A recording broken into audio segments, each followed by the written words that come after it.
Today, I am with Siri in the pen again, and getting to touch her legs.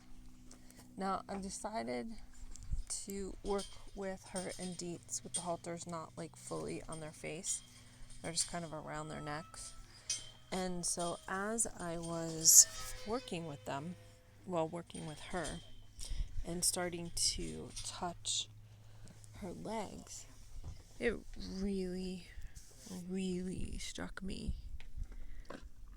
how sacred it is to touch a wild horse's legs. Now, I know that this is common for so many people, and it's so not a big deal. But when we actually slow down and take the time to be in such a fully present space, what happens is that we start to recognize every touch on any horse, on any dog, on any human, on any cat, on any being, could even be a plant or a tree. It really is so unbelievably sacred. It's a feeling that we so often miss in doing things to the horse. We forget about who the horse is. You know, we train these horses and we expect them to be not using their mouths, which is such a natural thing for a horse. We need to pick up their feet, which is their space for fight or flight. We think that all of these things are so normal, and yet we never question it, right? We just have these human expectations on these horses. We never really question it from the horse's perspective. And it's interesting, I just started listening to an interview with Wendy Murdoch and Janet Jones about horse brain, human brain. And I'm nowhere near, maybe I'm like 10 or 15 minutes in, and I've never read Janet's book.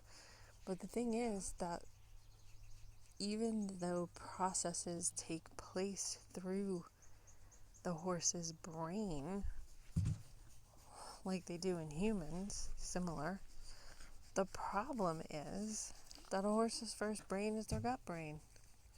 That's what's running the show. So if we're studying the brain that's in the head, all we're getting is the after effect. We're not getting the before effect. And that before effect is what takes place in the sensing and the feeling field for a horse. That's going to tell you more. What they're sensing is going to tell you more about how their brain is operating. And so it's interesting because the more that I study directly with the animals, I realize so much of our human science, it's just backwards.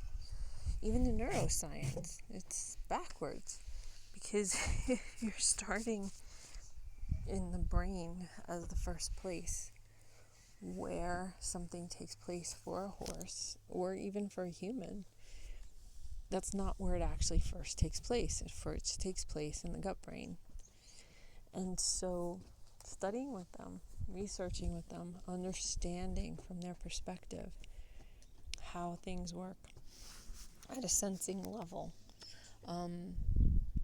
Dr. David Martin talks about the 12 senses, and we've got 12 cranial nerves, and we've been told that we only have 5 senses. But what if we have 12?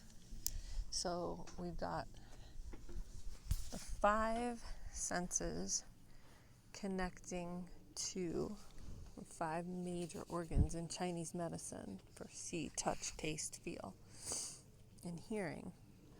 And then each one of those, just like the 5 main organs, there's a yin sensing and a yang sensing. And so we've got inner sight, inner hearing, inner feeling, inner knowing, inner touch, on the subtlest levels, and then we have our sixth sense. And that sixth sense also has a corresponding inner sixth sense. So that actually gives us 12 senses that we're connected into, and we only use 5. And most of the time, we only use those 5 at a minimal level. These horses are already tuned in. Inner hearing, inner sight, inner feel, inner knowing at such a deeper level than we are. So when I put my hand on Siri's leg, and I really just took the time to feel what her leg actually felt like to her, when I just took my time to feel her leg, and I could feel not just how powerful, but I could feel like what this leg was for her. She stopped for a minute, and she just shared with me how often we humans just take so many things for granted, and we are not paying attention to the sensitivity that's taking place,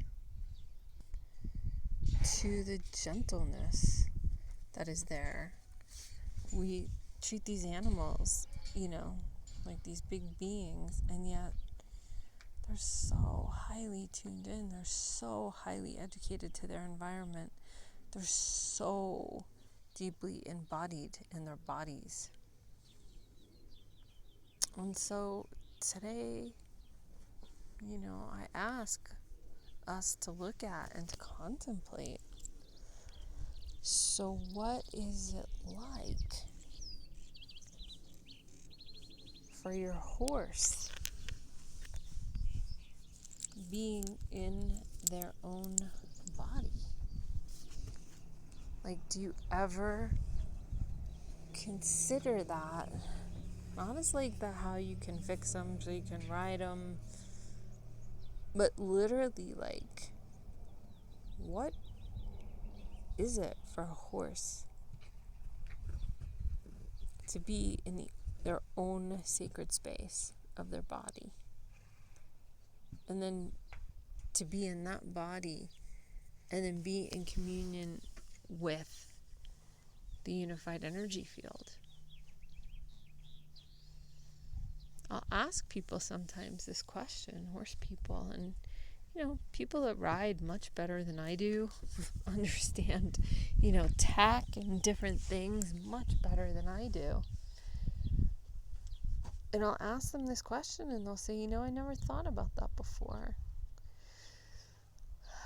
And it really sometimes almost brings me to tears, because it's like, how could you be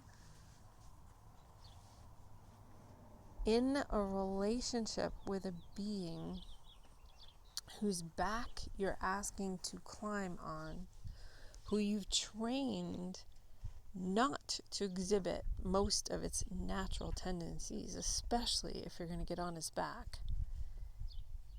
and then listen to you instead of listening to its own body? And it just blows me away sometimes how we could have forgotten not to ask these questions. These are conscious, sentient beings. My mare has given birth to 2 kids and raised them fully without any of my help. I mean, except for feeding. That's about it. And so there's a brilliance and an intelligence here. And how could we have gotten so wrapped up in our own agendas that we don't even contemplate these things before working with our horses on any level, whether it's in the arena, whether it's tacking them up, whether it's riding them?